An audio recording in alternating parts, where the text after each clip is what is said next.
ఉపదేశం తిరస్కరించుదురు. చాలండి. మూర్ఖులు ఏం చేస్తారట? ఉపదేశం అనగా దేవుని యొక్క వాక్యాన్ని తిరస్కరిస్తారట. హల్లెలూయా. మరి నిజంగా ఈ రోజు నిజమే జ్ఞానవంతులు ఎవరిని సంతోషపడతారంటే తన తండ్రి ఉపదేశాన్ని ఆలకిస్తారట, తన తండ్రి వాక్యాన్ని గైకుంటారంట, తన తల్లి చెప్పే ఆ ఉపదేశాన్ని అంట వారు వింటారట. హల్లెలూయా. తల్లి అనగా ఎవరండి? సంఘము. హల్లెలూయా.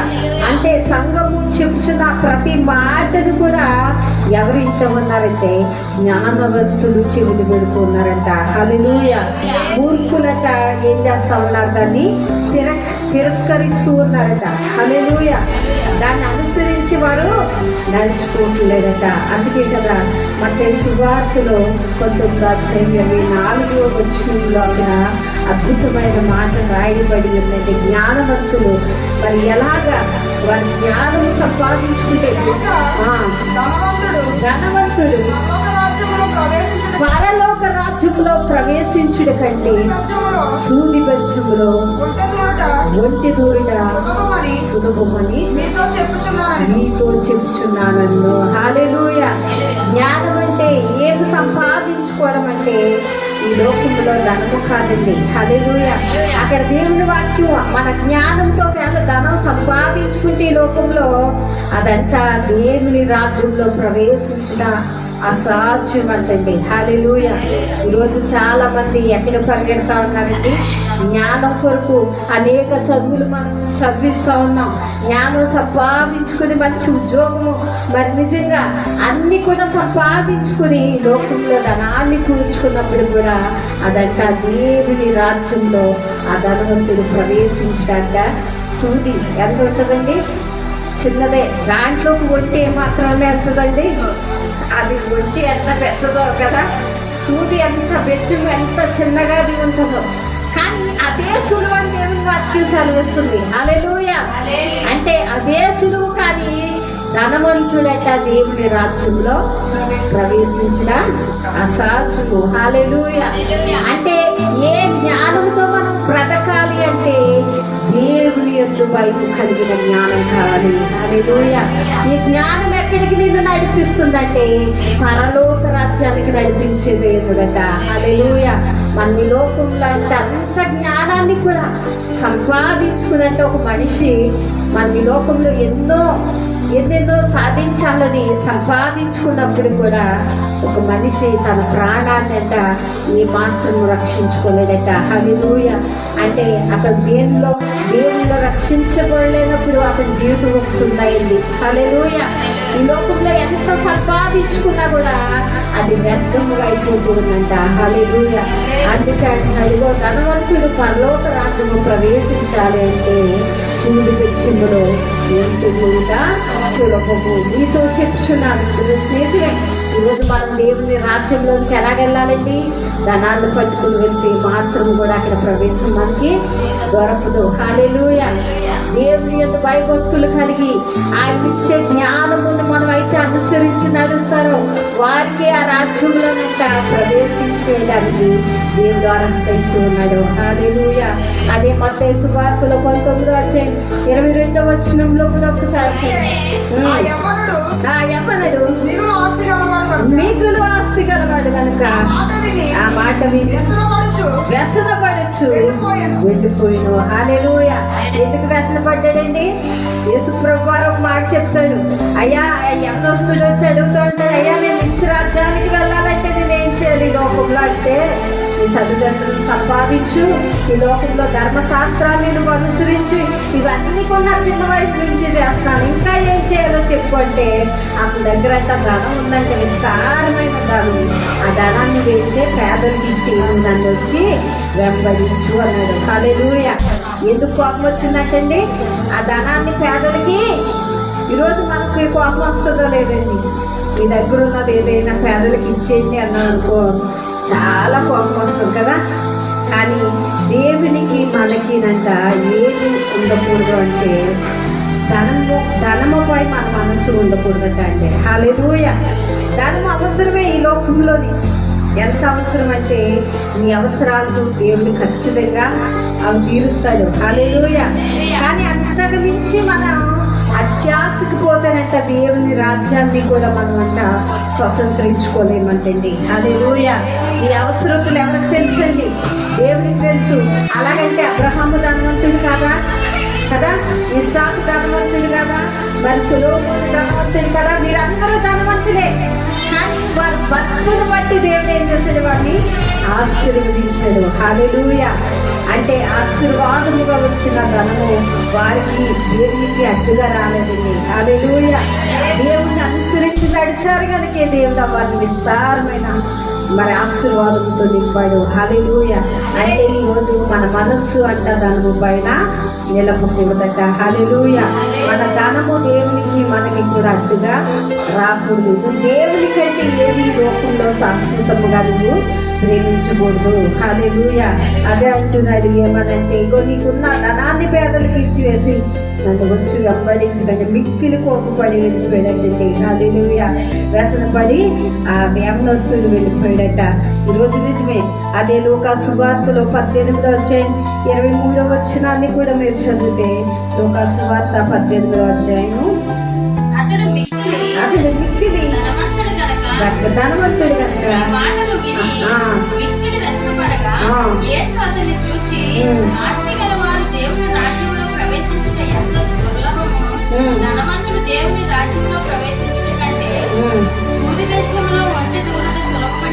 చాలండి. హల్లెలూయా. ఈ రోజు నిజమే ధర్మశాస్త్రాన్ని మనం అనుసరించి దేవుని వాక్యానికి మనం భయపడంట ఈ లోకంలో మనం నడవాలండి. హల్లెలూయా. ఇప్పుడు యవ్వనస్తుడు ఏం కోల్పోయాడండి? దేవుని రాజ్యానికి ఏమొచ్చిందంటే తన ఆస్తి తనకు అడ్డంగా వచ్చింది. హల్లెలూయా. ఈరోజు కూడా మన దేవుని విడిచిపెట్టి, దేవుని సన్నిధిని విడిచిపెట్టి ఎంతో సమకూర్చుకున్నప్పుడు కూడా అది కూడా వ్యర్థమే. హల్లెలూయా. దేవుని కంటే నీకు ఏది కూడా ఈ లోకంలో ఎక్కువ కాదు. సామెతలు 5వ అధ్యాయము 23వ వచనంలో ఒక అద్భుతమైన మాట ఉంది. మూర్ఖుడు అంటే ఎలా తొలగిపోయాడు అక్కడ రాయబడి ఉంచుడండి.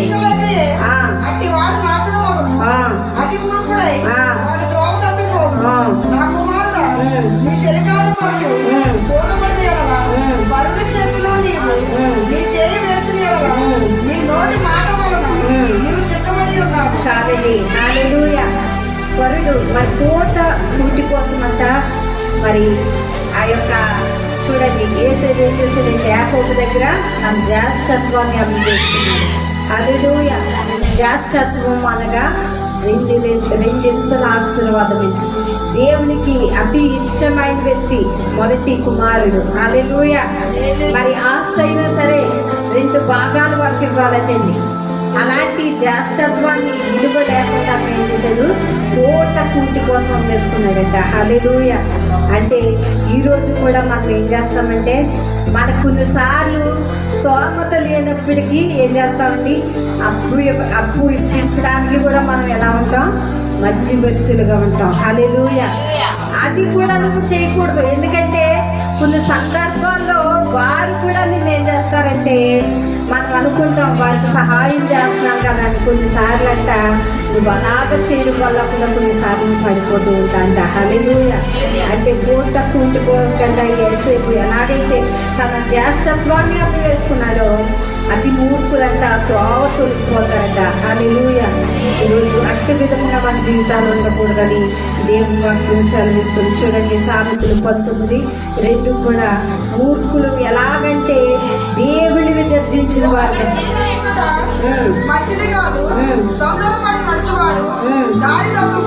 ఎలా అండి? బట్టలు చదవండి.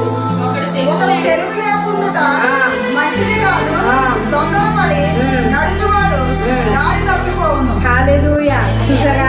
తొందరపడంట మనం అడుగు వేసినప్పుడు కొన్నిసార్లు ఏం చేస్తాం? అందుకే ఈ రోజంతా జ్ఞానముతో మనం నడవాలి. హల్లెలూయా. మనం చేసే ప్రతి పనిలో కూడా దేవుణ్ణి మనం తీసుకుని రావాలి. ప్రభువా ఇది నీ చిత్తమా, నీ చిత్తము కాదా?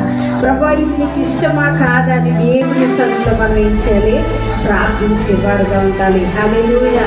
అందుకే ఈ రోజంతా తొందరపాటు వల్ల కూడా కొన్ని సందర్భాల్లో మనం ఎలాగంటే అనేక సమస్యల్లో మనం పడుతూ ఉంటామంట. హల్లెలూయా. ఈరోజు దేవుని వాక్యం చదివిస్తుంది. ఈరోజు నిజంగా జ్ఞానం కలిగి మనం నడుచుకోవాలని దేవుని యొక్క బైబిల్ చెప్తా ఉంది. ఒకరోజు ఒక నక్కంట ఎక్కువ మాంసం ముక్కలు వేసుకుని ఎదురా కూర్చుందండి.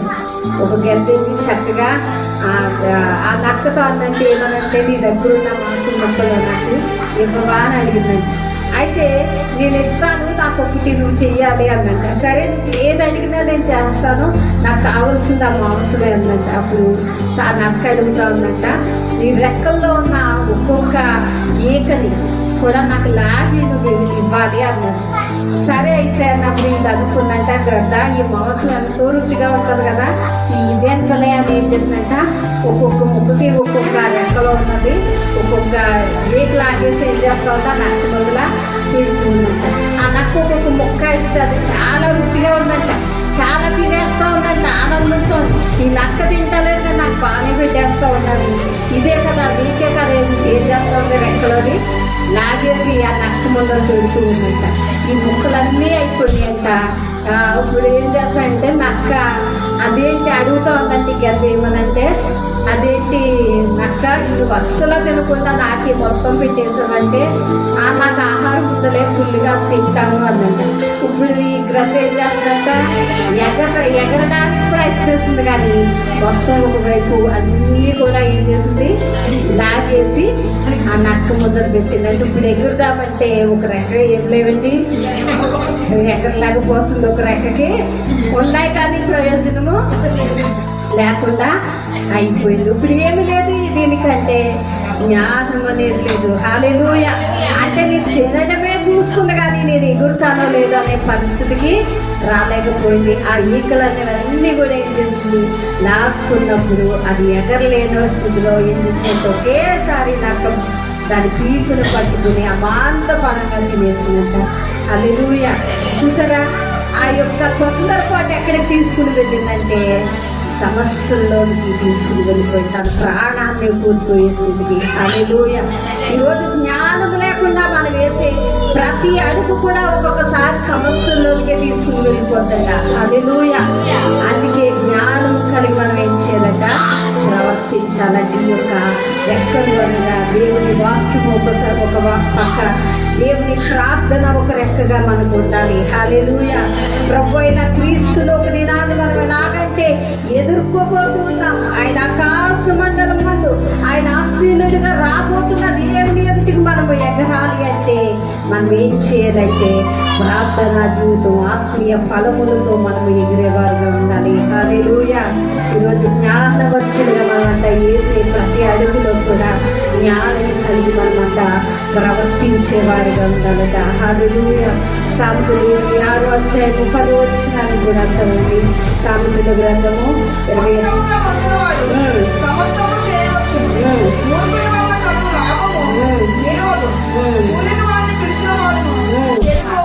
హల్లెలూయా. మూర్ఖుల వాళ్ళని ఎవరైనా పని పెట్టుకున్నప్పుడు కూడా వారట చెడిపోతారట. హల్లెలూయా. ఈరోజు దేవుని వాక్యం చెప్తా ఉంది, మూర్ఖుల వలె దేవుని జ్ఞానాన్ని అనుసరించక నడవలేని వారితో కొన్నిసార్లు సమస్యలుగా ఈ లోకంలో ఎదుర్కోవాల్సి వస్తుంది. హల్లెలూయా. అలాంటి వారితో కాదు కానీ ఈ రోజులు జ్ఞానము కలిగి వేసే ప్రతి అడుగులో కూడా దేవుని జ్ఞానాన్ని అడిగి నువ్వు మొదలు పెట్టినట్లయితే దేవుడట నీ జ్ఞానం ఎక్కడికి నడిపిస్తుందంటే దేవుని రాజ్యానికి తీసుకువెళ్ళడమే కాదు, ఇహలోకంలో కూడా కొన్ని శ్రమల నుంచి నువ్వు దాటించబడి సురక్షితంగా దేవుని చేతిలో ఉంటావని దేవుని వాక్యం సెలవిస్తుంది. హల్లెలూయా. చివరిగా బాగా చూడండి, 26 సామెతలు 6వ వచనాన్ని కూడా ఒకసారి. మూర్ఖుల చేత వర్తమానము పప్పువాడు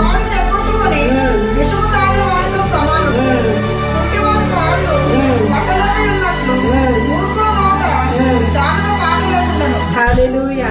ఈరోజు నిజమే ఈ లోకంలో మూర్ఖులైన మనుషులు, మూర్ఖులైన వారంటే ఎవరండి? దేవుని వాక్యాన్ని వ్యతిరేకిస్తారు, దేవుని మాట వినరు, మనం ఎంత చెప్పినా కూడా వారి చెవుల్ని పెట్టరు. హల్లెలూయా. అందుకే దేవుని వాక్యం బట్టి మరి కీర్తనలు అంటాడు కదా, దుష్టుల ఆలోచించడం మీరు నడుముక పాపుల మార్గాన్ని నిలవద్దు, అపవాసులు కూర్చున్న చోటు మీరు కూర్చునవద్దు. ఎందుకంటే ఎవరి ధర్మశాస్త్రాన్ని పట్టుకుని దేవుని ధర్మశాస్త్రాన్ని పట్టుకుని మీరు నడవండి. ఆయన జ్ఞానము నేర్పిస్తాడు. హల్లెలూయా.